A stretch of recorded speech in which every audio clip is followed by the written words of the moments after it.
பகைவர்களுக்கு உதவின ஒரு குளம். ஒரு மலை அடிவாரத்துல கண்ணுக்கு இனிய ஒரு அழகான குளம் இருந்தது. அந்த குளம் எண்ணற்ற மீன்களுக்கும் துள்ளும் தவளைகளுக்கும் பல வகையான பூச்சி இனங்களுக்கும் ஒரு ஸ்வர்க்கமாக திகழ்ந்தது. மழைக்காலங்களில் மலையிலிருந்து கொட்டும் நீர் குளத்தை நிரப்பி வழியச் செய்யும். வறண்ட காலங்களிலும் கூட அருகிலிருந்த ஊற்றின் நீரோட்டம் குளத்தை வற்றவிடாமல் காத்தது. இதனால் அங்கு வாழ்ந்த உயிரினங்கள் எவ்வித கவலையும் இன்றி நிம்மதியாக வாழ்ந்து வந்தன. அந்த குளத்தை நம்பிதான் சுற்றுப்புறத்தில் உள்ள விவசாய நிலங்களும் செழித்தன. கிணறுகளில் நீர் ஊறி விவசாயிகளின் வாழ்வாதாரமாக அந்த குளம் விளங்கியது. அந்த குளத்தின் கரைகளிலோ எப்போதும் கொக்குகளும் நாரைகளும் தவமிருப்பது போல காத்திருக்கும். கரையில் ஒதுங்கும் மீன்களை அவை கவர்ந்து சென்றுவிடும்.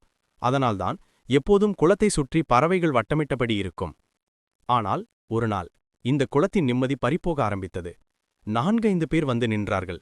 இந்த இடம் ரொம்ப பிடிச்சிருக்கு, இதை வாங்கிக்கலாமா என்று ஒரு குரல் ஒலித்தது. இன்னொரு குரல், ஐயா, இந்த குளம் அரசாங்கத்துக்கு சொந்தமானது, ஆனா அதை சுத்தி இருக்கிற இடமெல்லாம் நாம் வாங்கிடணும், பக்கத்துல இருக்கிறவர் நம்ம ஆளா இருக்கணும் என்று பேசியது. பிறகு சரி, அப்ப நம்ம வேலையெல்லாம் ஆரம்பிங்க என்று சொல்லிவிட்டு காரில் ஏறி போய்விட்டார்கள். குளத்தை சுற்றியிருந்த பறவைகளும் மீன்களும் இந்த ஆபத்தின் அறிகுறியை புரிந்து கொள்ளாமல் சாதாரணமாகியிருந்தன. ஒரு மாதம் கழித்து அங்கு ஆட்கள் நடமாட்டம் அதிகரித்தது.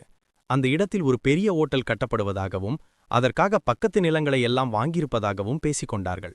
கட்டுமான பொருட்கள் குவிந்தன. வேலை செய்ய ஆட்கள் குடியமர்த்தப்பட்டனர். இந்த குளம் ஒரு சந்தையாக மாறியது. குளத்தை சுற்றியிருந்த பறவைகளுக்கும் உயிரினங்களுக்கும் தொந்தரவு அதிகமானது. இது மட்டுமல்லாமல் அங்கே குடியமர்த்தப்பட்டிருந்த தொழிலாளர்களும் குளிப்பதற்கும் சமைப்பதற்கும் குளத்தின் நீரை உபயோகிக்க ஆரம்பித்தனர். குளம் கொஞ்சம் கொஞ்சமாக கசகசப்பாக மாற ஆரம்பித்தது. மீன்களும் மற்ற உயிரினங்களும் துர்நாற்றத்தால் மூச்சு திணறி ஒன்றன் பின் ஒன்றாக அழியத் தொடங்கின. ஒரு நாள் குளத்திலிருந்த மீன்கள் ஒன்று கூடி இந்த பிரச்சனையை பற்றி பேசின.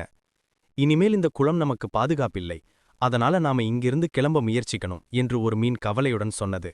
ஆனா எப்படி இங்கிருந்து போறது என்று தெரியாமல் தவித்தபோது ஒரு மீன், ஏன் நம்ம போய் கொக்குகள் கிட்ட உதவி கேட்கக்கூடாது என்று துணிச்சலாக கேட்டது. என்னது, கொக்குகளா? அவங்க நம்ம எதிரிகள் இல்லையா என்று கேட்டது இன்னொரு மீன். எதிரிகள்தான், மறுக்கவில்லை. ஆனால் இந்த ஆபத்தான நேரத்தில் எல்லோரும் செத்து அழியப் போகிறோம். பாதிக்கப்பட்டால் நமட்டு மட்டுமல்ல, அவர்களுக்கும் இங்கே வேலை இருக்காதே, நம் உயிரோடு இருந்தால்தானே இங்கே வேட்டை இருக்கும் என்று முதல் மீன் விளக்கமளித்தது. அதுவும் சரிதான் என்று மீன் கூட்டம் முடிவு செய்தது. மறுநாள் மீன் கூட்டம் ஒரு நாரையிடம் தங்கள் பிரச்சனையைப் பற்றி சொல்லி, இதனால உங்களுக்கும் உணவு பஞ்சம் வரும் என்று புரிய வைத்தது. நாரை மற்ற நாரைகளிடமும் கொக்குகளிடமும் பேசிவிட்டு வந்தது. நாங்களும் கொக்குகளும் பேசிட்டோம், எங்களால எப்போதும் அந்த குளத்துல போய் இறங்க முடியறதில்ல. எல்லா இடத்துலயும் மனுஷங்க இருந்து தொந்தரவு கொடுக்கறாங்க. முன்னாடியெல்லாம் கரை ஓரம் தெரிஞ்சுது, இப்போ எல்லாம்